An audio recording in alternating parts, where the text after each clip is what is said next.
Obrigado, Senhor, porque o Senhor tem estado no nosso meio, o Senhor está no nosso meio, o Senhor está dentro de nós, como nós mencionamos agora há pouco, e nós queremos te louvar, te agradecer pela presença do Senhor, e que o Senhor possa falar aos nossos corações, que o teu Espírito Santo possa ministrar aos nossos corações, Pai, que seja o Senhor, que seja o teu Espírito.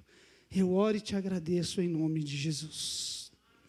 Olhando para esse tema, prontos para a vinda do Senhor, ele não é uma pergunta, mas nós também poderíamos usar como pergunta: você está pronto para a volta do Senhor? Então veja, não é uma pergunta, é uma frase: prontos para a vinda do Senhor. Esse tema, ele é do próprio capítulo, como eu mencionei, porque ele está numa continuação de um capítulo anterior. Agora eu vou mencionar. Esse capítulo anterior, ele vai ter praticamente o capítulo inteiro falando sobre o arrebatamento da igreja. Aliás, para os teólogos de plantão aí, é o único capítulo na Bíblia que tem a palavra, aliás, é o único texto na Bíblia que existe a palavra arrebatamento. Quem lembra aí? Teste do IFC, vamos lá, quem lembra aí? Eita glória! Vou tirar ponto na prova. Não lembram, gente? Quando Paulo fala assim: eu estou escrevendo estas coisas para vocês não ficarem tristes quanto aos que morreram.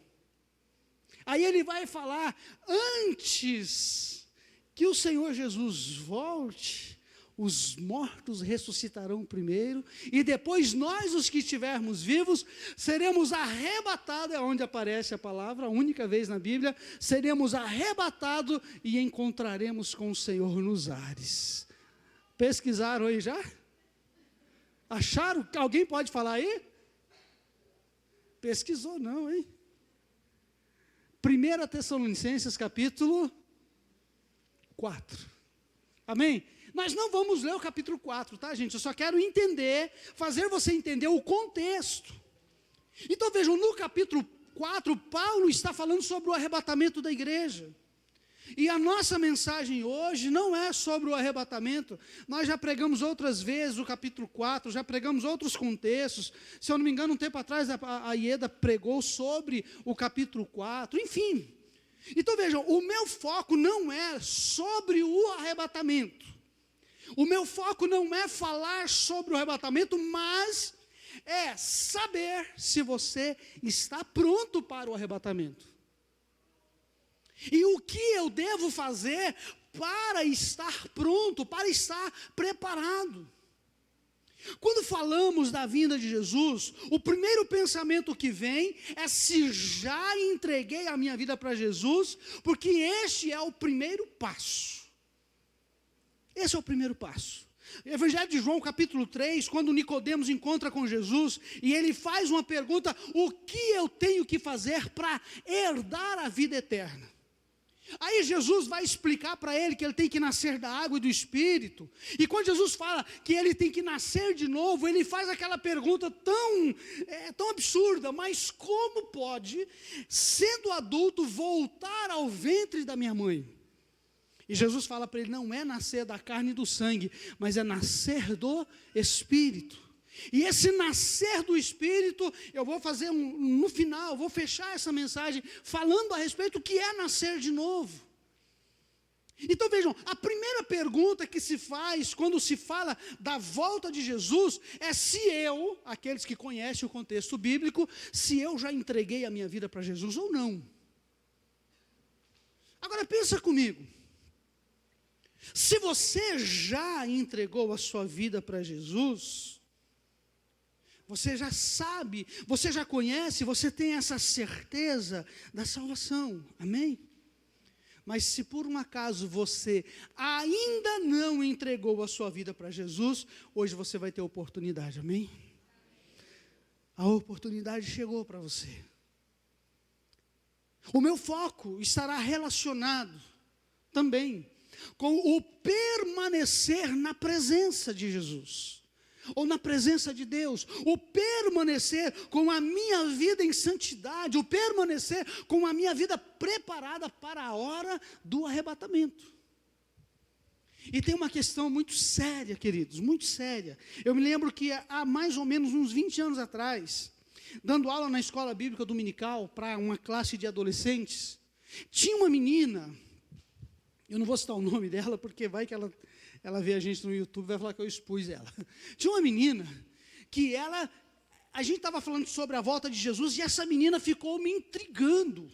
Ela ficou me perguntando se depois do arrebatamento iríamos ou não ter outra chance.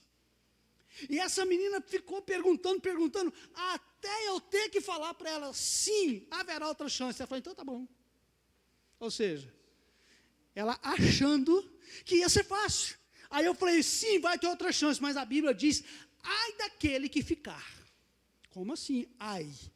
Aí eu falei, quando a Bíblia diz ai, multiplica por quantas vezes você quiser, é ai.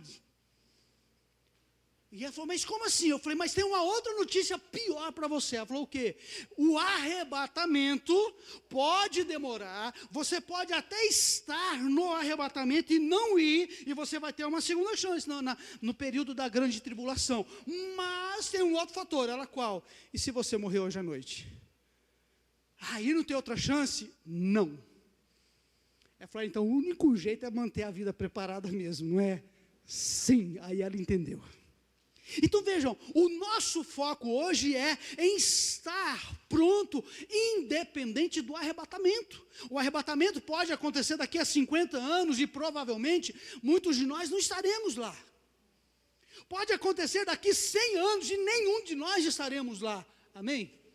Mas se nós não estivermos no arrebatamento, é porque nós morremos antes. E quem aqui sabe quando vai morrer? Eu não sei. Quem gostaria de saber? Eu também não.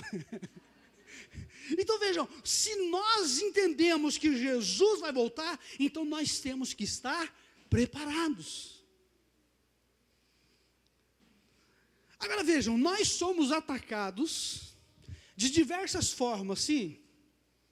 Se nós estamos tentando, lutando, batalhando para viver uma vida de santidade, para vivermos preparados, se nós estamos batalhando, significa que o inimigo está lutando contra.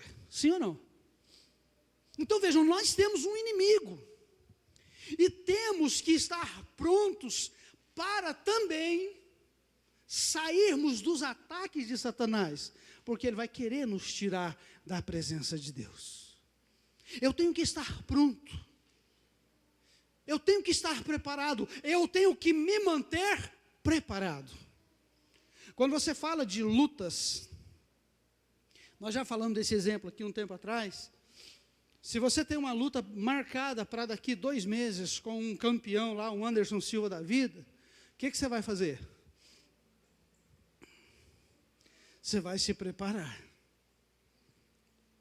E aí quando você vai para a luta, você não sabe se você vai ganhar, mas você prepara o máximo, não é isso? Agora vamos dizer que você chegou lá e por sorte do acaso, você ganhou a luta. Só que no contrato que você tinha, a próxima luta é daqui 2 meses. O que você vai fazer com o seu preparo físico? Você vai manter ou você vai relaxar?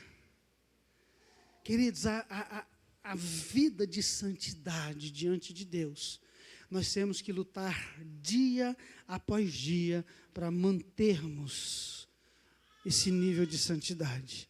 Não só manter, mas crescer nele. E o texto que eu quero compartilhar, como eu disse, do capítulo seguinte, é o único versículo para a mensagem toda, muito embora nós vamos aplicar outros como base daquilo que nós vamos falar. 1 Tessalonicenses capítulo 5, versículo 6. O pessoal da mídia vai colocar lá para a gente. Essa versão que eu peguei, ela diz assim: por isso, não vamos ficar dormindo como os outros, mas vamos estar acordados e em nosso perfeito juízo. Apenas esse versículo por enquanto. Agora vejam só. Depois que Paulo fala em todo o contexto, capítulo 4, e parte do capítulo 5, ele começa o capítulo 5 falando ainda o contexto sobre o arrebatamento, sobre a volta de Jesus, e no versículo 6, ele traz essa questão, portanto, não vamos ficar dormindo. Eu queria pegar essa parte por enquanto. E eu vou usar essa figura de expressão, porque certamente você já usou ela na vida. Está dormindo aí? Não já usou? Quem aqui já perdeu o horário? Quem já perdeu hora? Por que você perdeu hora? Você ficou dormindo. Quem já perdeu o ônibus? Quem já ficou entretido no celular e perdeu de fazer algo? É mais ou menos essa expressão. Eu me lembro, o Alexandre vai lembrar disso, o Camargo também, agora eu posso pegar no pé do Camargo. Eu me lembro que quando eu era pequeno, na igreja, a gente falava, nossa irmão, não dorme não, que senão o anjo passa e você perde a bênção. Já ouviu isso? Não vai dormir não, que se o anjo passar, você perde a bênção. Então vejam que é uma figura de expressão, de não dormir, porque se você dormir, você vai perder. Não é assim? Então vejam só, queridos, essa figura que Paulo está usando, de não ficar dormindo, eu quero expandir ela, uma figura de linguagem de não estar dormindo, mas eu quero trabalhar isso para a gente pensar. Por exemplo, ficar dormindo e deixar o momento passar. E quando eu falo de momento, eu quero trazer para a nossa vida espiritual. Eu quero trazer para aquilo que Deus possa estar fazendo em nosso meio, em nosso contexto de vida, e de repente eu ficar dormindo e deixar o momento passar. E é interessante, queridos, que na vida, certamente, ao começar essa linha de raciocínio, talvez você pensou, eu já perdi oportunidades na vida porque eu vacilei, sim ou não? Eu já perdi momentos na vida porque eu dormi não necessariamente o ato, mas em si, o exemplo, a figura. Oportunidades na vida que passou porque eu dormi no ponto, como se diz o ditado aí. Situações na vida, momentos na vida em que Deus está fazendo, em que Deus está agindo e de repente não nos atentarmos e passar. Outra questão, o tempo passou e eu não fiz. Certamente você vai dizer assim, agora vai me pegar, como pegou eu. Antes de fazer o IFC, Instituto de Formação Cristã, para quem não sabe, eu fiz um outro seminário. E quando eu fiz esse seminário, eu fiz com um amigo, não vou mencionar o nome dele por questão ética. E quando nós terminamos aquele seminário, nós falamos assim, vamos fazer outro? Vamos. E eu fui para o IFC, e eu chamei ele, o primeiro dia de aula, no dia seguinte eu fui lá, estou fazendo assim e tal, dei toda a recomendação para ele, eu vou fazer também. Vamos lá, sexta-feira que vem é a aula. Ele foi. Aí eu cobrei ele, e aí, no próximo módulo eu vou. Eu cobrei, e aí, o próximo, faz 20 anos que ele não fez o IFC. Passou o tempo e ele não fez. Passou a oportunidade e eu não fiz. Tem áreas na nossa vida, queridos, que possivelmente nós deixamos passar e possivelmente perdemos de conseguir coisas. Sim ou não? O tempo passou. Não durma com relação ao que Deus está fazendo na sua vida. Porque às vezes Deus está agindo e possivelmente por causa de situações, às vezes a gente dá um passo atrás. Eu me lembro de uma pessoa que ela começou a ter uma experiência específica com Deus, mas naquele momento ela ficou com medo. E ela pediu para Deus, Deus, eu não quero. Deus respeitou. Só que aquele momento passou. E que no coração dela possa arder, para que Deus possa voltar a dar aquela experiência para ela. Situações na vida, na nossa vida, no sentido de relacionamento com Deus, que talvez, a gente dormiu e passou. Ou talvez estamos dormindo e pode passar, cuidado. Vocês estão me entendendo? Mas eu queria abrir uma outra questão. Não durma com relação ao que o diabo está fazendo. Não durma. Por quê? A Bíblia diz que ele é astuto. Ele é estrategista. Ele tem artimanhas. Ele arma ciladas. Não durma, porque senão ele pode te pegar. No sentido figurado. Tudo bem, gente? Situações. 2 Coríntios capítulo 2, versículo 11. O pessoal vai colocar lá. Diz assim: para que Satanás não tenha vantagem sobre nós, pois conhecemos seus planos malignos. Bom, planos malignos já está explicando tudo, não é isso? E Paulo está dizendo, nós conhecemos, tem uma outra versão que diz, não ignoramos suas intenções. Queridos, a Bíblia vai dizer, depois eu vou falar desse texto, que o diabo, o nosso adversário, ele anda ao nosso derredor, buscando situações, buscando oportunidade para nos atacar. E quando ele acha, ele ataca. Em quais áreas ele vai atacar? Em qualquer uma que ele conseguir. Ele está buscando brecha. Ele está buscando um momento, ele está buscando situações. E Paulo está dizendo, nós não ignoramos as suas intenções, nós não ignoramos as suas estratégias, nós não ignoramos as suas ciladas. Então, eu preciso estar atento, não posso dormir, porque senão as ciladas dele eu vou cair. Vocês estão entendendo aí? Não durma para com as ciladas do inimigo. Efésios capítulo 6, versículo 11 diz assim: vistam-se de toda a armadura de Deus, a fim de que possamos, olha a parte B do versículo, permanecer a salvo das táticas e das artimanhas de Satanás. E aí? Se você tem um inimigo, e o princípio da guerra é matar ou morrer, a pergunta que eu te faço é, se ele dormir, o que você vai fazer? E aí? Se você não matar, você morre. E aí você está escondido. De repente você sai para dar uma... E você acha o seu inimigo dormindo. O que você faz? E é isso que a Bíblia está dizendo. Para que nós possamos permanecer a salvo das táticas e das artimanhas de Satanás. Aí o texto de Tessalonicenses, Paulo está dizendo, não durma. Fique atento, cuidado. Satanás, queridos, ele está ao nosso derredor, ele está armando o tempo todo para nos atacar. Dentro desta ótica, se o inimigo sabe que estamos esperando a volta de Jesus, ele vai fazer de tudo para nos impedir de estarmos com ele, não é isso? Ele sabe que nós estamos esperando.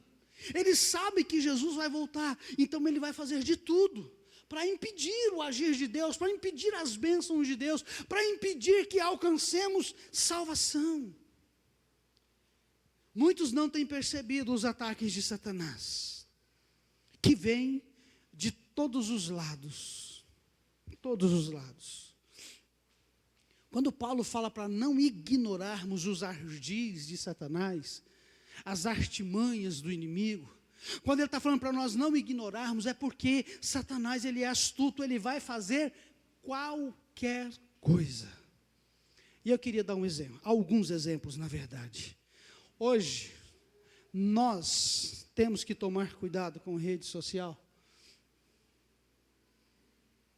Se a gente dormir no ponto, como se diz, o inimigo pode tirar proveito. Se a gente não tomar cuidado com aquilo que nós vemos, com aquilo que nós assistimos, com aquilo que nós nos envolvemos, o inimigo pode tirar proveito. E ele pode conseguir nos atingir, porque em outras palavras, vou dormir no ponto, certo? Se nós não tomarmos cuidado com aquilo que é apresentado nas redes sociais, queridos, nós somos, ou podemos estar como presas fáceis. E aqui vai uma dica, eu já falei isso aqui várias vezes, pais, Acompanhem o que os seus filhos veem nas redes sociais. Acompanhe. E eu vou fazer uma pergunta para você. Quem é que manda lá na sua casa? Então toma cuidado, é você quem dá as ordens, porque às vezes nós pais deixamos os nossos filhos assistirem aquilo que pode levar ao pecado. E aí? Quem é que pode estar errando junto com o filho? A gente usa uma frase, confia desconfiando. Conhece essa frase? Eu confio 100%, mas desconfiando. Estou falando com relação aos filhos, viu, gente?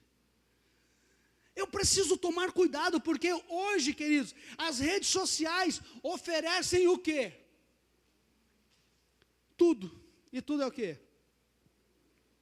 Outro dia eu estava vendo uma moça que ela fez uma pesquisa, e obviamente eu não vou mencionar os absurdos, obviamente, por questão todas, né, ética, moral, mas ela estava pesquisando sobre, ela mostrou uma pesquisa que ela fez sobre pedofilia.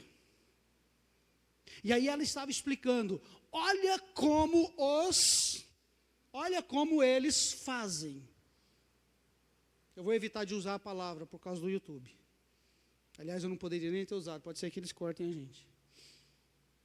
Existem algumas palavras que o YouTube pega aí, não é assim?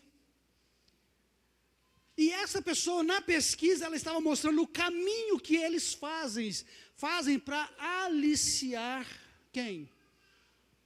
As vítimas deles. E essa pessoa estava mostrando, e ela foi, olha, como eles fazem. E ela foi, porque é assim, assim, assim. E ela mostrando, aparentemente não tem nada, é algo inocente, não sei o quê, não sei o quê. Mas está vendo esse símbolo aqui, queridos, um símbolo pequenininho, que eu falei, mas nunca vi esse símbolo. Ela falou, vou clicar nele, vocês vão ver o que acontece.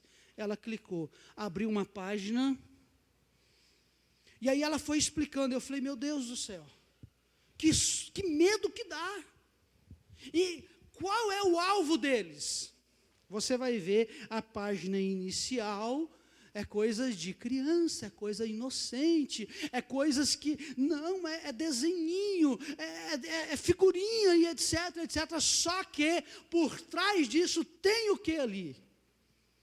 Pais, não durmam, porque infelizmente, muitos casos, quando os pais descobrem, não vou dizer que é tarde, mas já está profundo.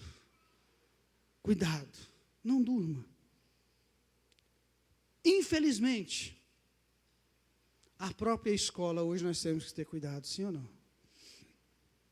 E é uma luta, queridos, porque por mais que nós, aí eu vou dizer nós adultos, por mais que nós tentamos, por mais que nós fazemos os nossos esforços para impedir, para segurar, infelizmente na escola muitas vezes estão ensinando coisas contrárias à Bíblia. Eu acredito que vocês tenham acompanhado as redes sociais, os noticiários. Eu acredito que vocês estão vendo o que está acontecendo. Qual foi a notícia da semana? Eu não vou usar o termo, vocês já entenderam por quê. O nosso judiciário batalhando numa eira que não é deles para fazer a liberação do uso daquele negócio lá. Acredito que vocês todos estão por dentro, sim ou não? Agora, você imagina, queridos, você imagina um absurdo desse? Mas tem outros países que já fazem, etc., queridos, em nome de Jesus. Só quem já passou por situações com pessoas numa situação de vício sabe o que é isso. Agora vejam, nós estamos vendo o nosso governo, nós estamos vendo o nosso judiciário batalhando, não todo o governo, mas parte dele, batalhando essa luta aí para a liberação, queridos, em nome de Jesus, como igreja, nós temos que orar. Nós temos que batalhar, e essa semana eu fiquei triste e fiquei assustado, um deputado chorando, dizendo, nós conversamos nos bastidores, porque nós estamos agoniados, porque nós, deputados, não estamos podendo falar.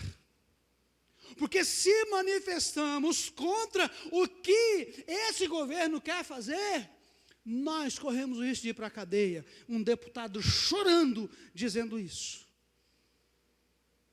Respeito quem é a favor do governo, quem é a favor das pautas A, B e C, enfim. Mas eu sou a favor da Bíblia, eu sou a favor da família, eu sou a favor daquilo que a palavra de Deus prega, e ponto final. Eu não vou ceder para aquilo que estão tentando fazer com a família, não vou.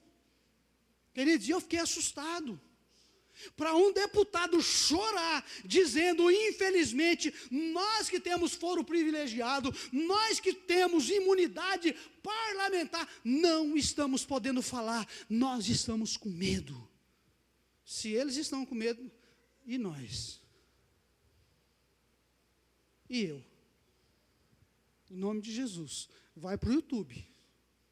Mas eu não vou deixar de pregar a palavra de Deus, não vou deixar de pregar a Bíblia. Não vou deixar, infelizmente, queridos. Por isso que vou repetir de novo, não durma em deixar passar o que Deus tem para você. Não durma em deixar passar o que Deus está preparando para a igreja, para nós, que é o arrebatamento, que é a vinda dEle. Não durma, porque o diabo, ele está ao nosso derredor, buscando, procurando uma oportunidade. E em nome de Jesus, eu e você, como pai, como marido, esposas, nós vamos batalhar por aquilo que Deus tem para nós. Amém, queridos? Poderíamos usar muitos exemplos, mas eu acredito que deu para entender. Amém, queridos? Não durma. Quantas coisas eu poderia dizer, mas não durma. Não durma para aquilo que Deus tem para você, e não durma por aquilo que o diabo quer fazer, ou seja, atrapalhar a sua vida, arrebentar com a sua vida. João 10:10, que nós poderíamos dizer que ele é literal. O ladrão vem senão para matar, roubar e destruir. É a Bíblia quem está dizendo. Não durma. A parte B do versículo diz assim, voltando para o texto de 1 Tessalonicenses: por isso não vamos ficar dormindo como os outros. Espera aí. O que Paulo está dizendo é que tem gente dormindo. A pergunta é: você está entre os que estão acordados ou entre os que estão dormindo? Porque Paulo está dizendo, por isso não vamos ficar dormindo como os outros. Em outras palavras, tem gente dormindo? Tem gente dormindo no ponto, queridos? Tem gente dormindo e deixando as coisas passar? A verdade é que eu posso ter áreas em minha vida que eu esteja dormindo. E é aqui que eu queria que você entendesse, queridos. Talvez você não está dormindo o 100%, mas talvez possa existir áreas na sua vida, situações em sua vida que você esteja dormindo. Cuidado. Muitas vezes o inimigo, quer dizer, ele é sorrateiro. E muitas vezes ele consegue nos engodar, ele consegue nos levar, ele vai nos levando. Quando a gente percebe, nós já estamos envolvidos, já estamos com um problema. E é isso que nós precisamos nos atentarmos. É isso que nós precisamos cuidar, porque se eu estou no grupo de quem está dormindo, eu preciso acordar. O escritor aos Hebreus vai dizer: acorda tu que dormes, acorde. Áreas da sua vida que talvez você esteja dormindo, situações que talvez você dormiu, situações que talvez você deixou passar, acorde. Que eu e você possamos estar no grupo daqueles que estão bem acordados, amém, queridos? Bem acordados. Ainda no versículo de Tessalonicenses, 1 Tessalonicenses, mas vamos estar acordados. É redundância. Paulo nos alerta a estarmos acordados. Isso é, esteja pronto. Paulo está sendo repetitivo, ele está sendo redundante, queridos. Deixa a Bíblia ser redundante com você, amém? Se eu não me engano, o texto, posso estar enganado, é Ezequiel ou Isaías, não me lembro exatamente. Quando o povo reclama para o profeta, ou é Jeremias, agora deu um bug aqui. Quando o povo reclama para o profeta assim: você está repetindo, Você está falando aí, o texto repete assim: é palavra sobre palavra, é lei sobre lei, é lei e mais lei. Ou seja, se você está insatisfeito com o que a Bíblia está dizendo, eu vou repetir para você de novo, amém? Que Jesus fez isso, Deus fez isso, eu também posso fazer. Quantas vezes Jesus diz assim: na verdade, vos digo. E quando Jesus usava esta expressão, na verdade vos digo, o que ele está dizendo? O que ele está querendo mostrar? Ele está enfatizando, ele está chamando a atenção. Na verdade eu vos digo, ou seja, não estejam dormindo. E Paulo vai falar, mas vamos estar acordados. Em todas essas áreas que eu usei como exemplo, e muitas outras, nós temos que estar atentos. Porque se eu estiver dormindo, eu posso estar perdendo aquilo que Deus tem, ou eu posso estar sendo atacado pelo inimigo. Não durma. Se atente, porque a Bíblia diz que o inimigo está ao nosso derredor. Lembra que eu disse? Lá em 1 Pedro 5,8, está no slide lá, os meninos vão colocar. Sede sóbrios, vigiai, porque o diabo, o vosso adversário, anda em derredor, bramando como leão, buscando a quem possa tragar. A gente precisa entender isso. O que é estar ao derredor? Significa que eu estou aqui, ao meu redor. Salmo 91 vai dizer que os anjos do Senhor acampam ao redor.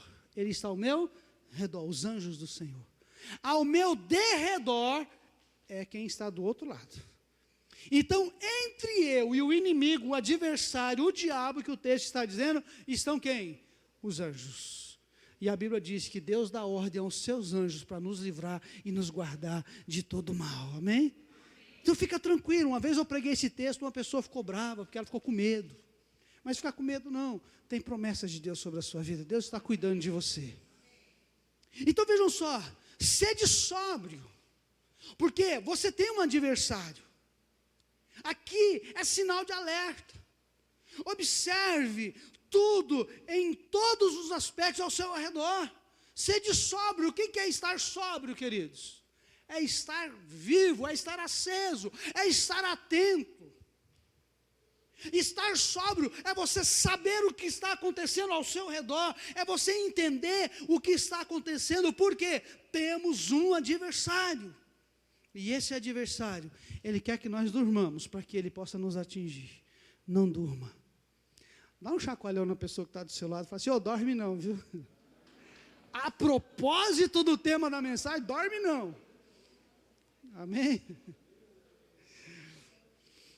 Aí tem o final do versículo, voltando para Tessalonicenses, por gentileza. O final do versículo diz assim, por isso não vamos ficar dormindo como os outros, mas vamos estar acordado e o quê? Não é só acordado, e o quê? E em nosso perfeito juízo. Porque tem gente que está acordado, mas está fora do juízo, não é isso? Eu preciso estar acordado e não é só juízo, é perfeito juízo. E eu queria compartilhar algumas coisas. Ter consciência de que estamos vivendo os últimos dias, amém, queridos? Estar consciente de que estamos numa luta. Estar consciente que não podemos dormir, estar consciente que não podemos estar dando bobeira para o inimigo, é estar consciente das últimas coisas. Infelizmente, queridos, o que estamos vendo não só no Brasil, mas fora do Brasil, muitas pautas que estão sendo lançadas na sociedade de forma geral, é a preparação para o anticristo.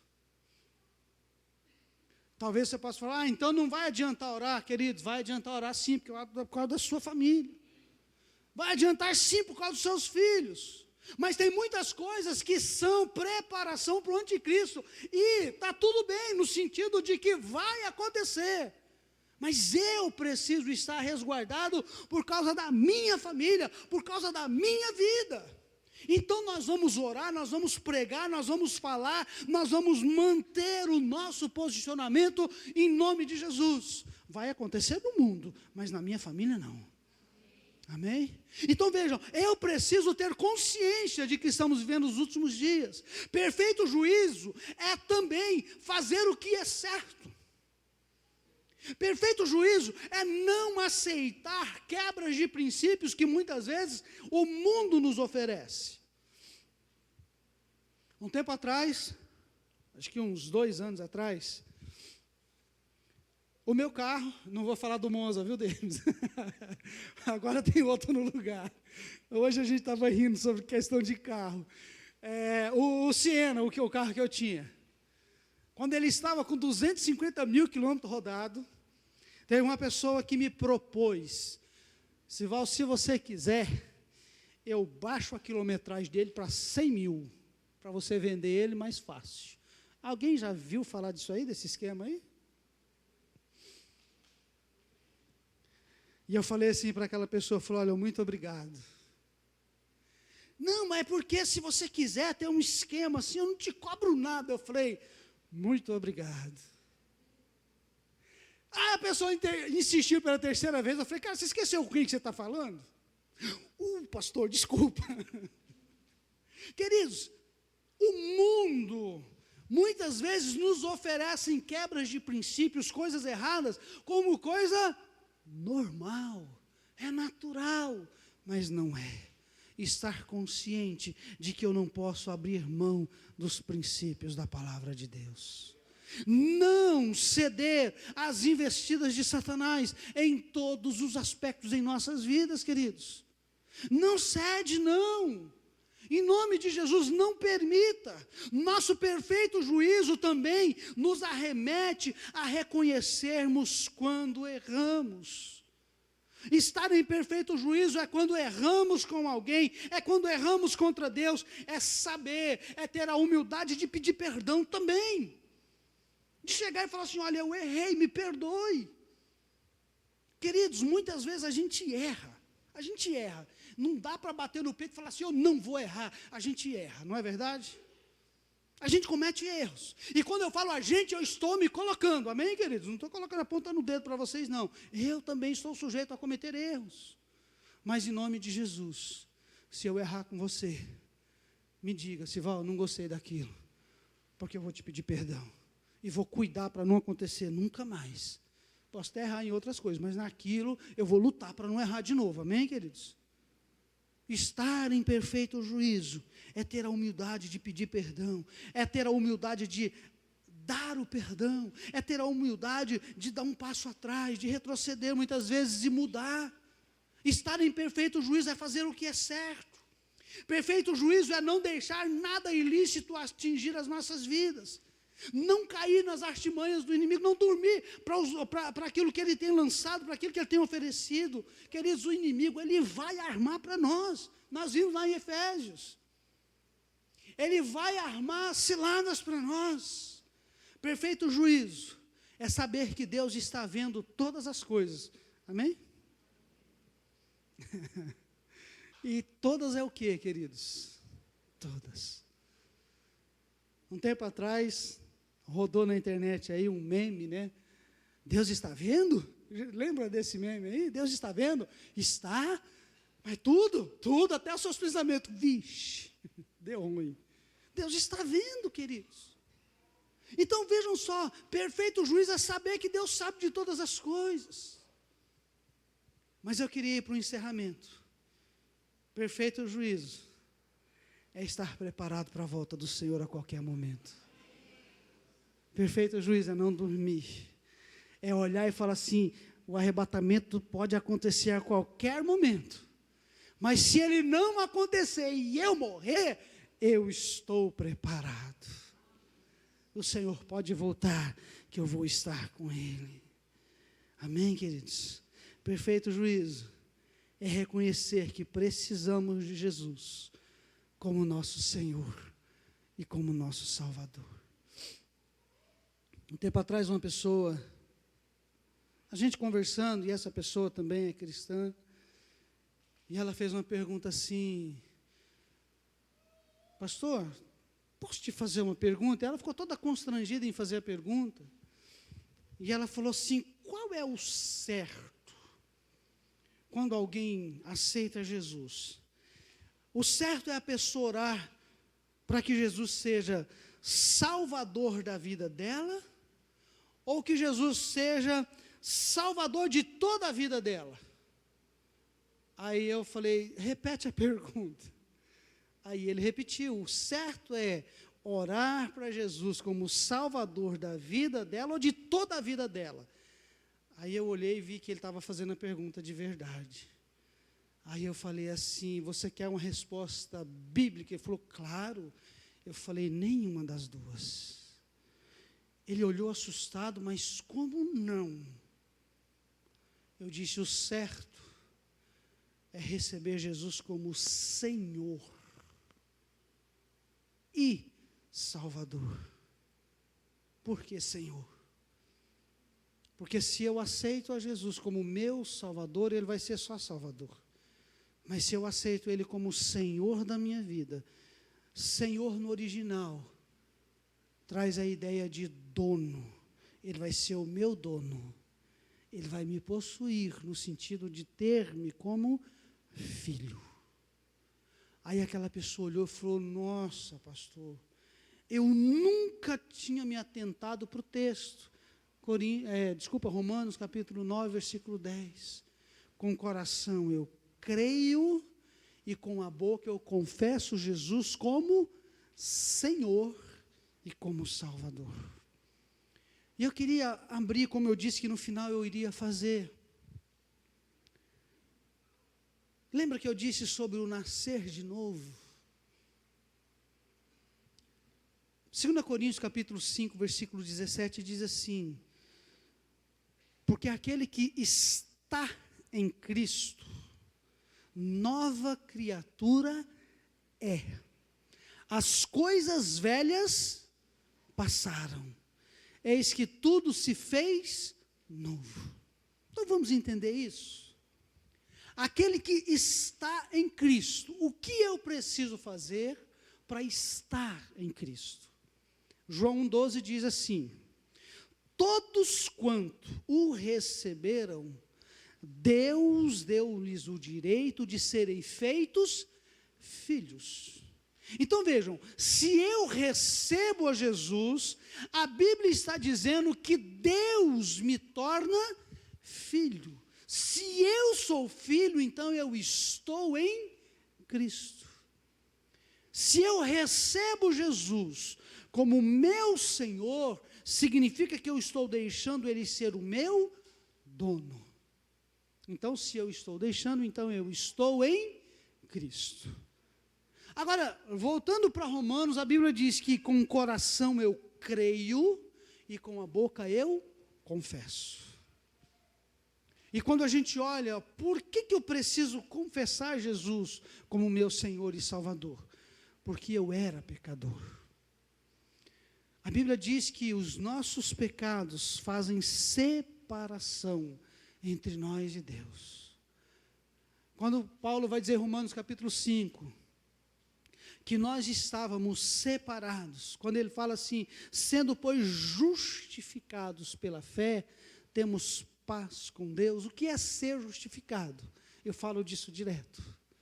É ser declarado diante de Deus sem culpa. E por que eu não tenho culpa? Lembra que eu falei na ministração da ceia? Porque Jesus pagou pelo preço. Se os meus pecados me separam de Deus, e quando eu aceito Jesus, a Bíblia diz que Ele me justifica, que Ele me declara inocente, e se os pecados separam e os pecados forem retirados, então eu tenho de volta relacionamento com Deus. E como eu faço isso? Através de uma oração. Eu creio no meu coração que Jesus é o meu Senhor e o meu Salvador. Eu declaro com a minha boca que eu estou entregando a minha vida para Jesus. Eu estou em Cristo. eu sou uma nova criatura. As coisas velhas se passaram, eis que tudo se faz novo. Sabe o que significa isso? Não importa o que você já fez, não importa o que você já cometeu, a Bíblia está dizendo que Ele vai nos perdoar e vai nos dar a oportunidade de começar de novo. As coisas velhas passaram, eis que tudo se fez novo. Eu sou uma nova criatura, eu nasci de novo. E como eu faço isso?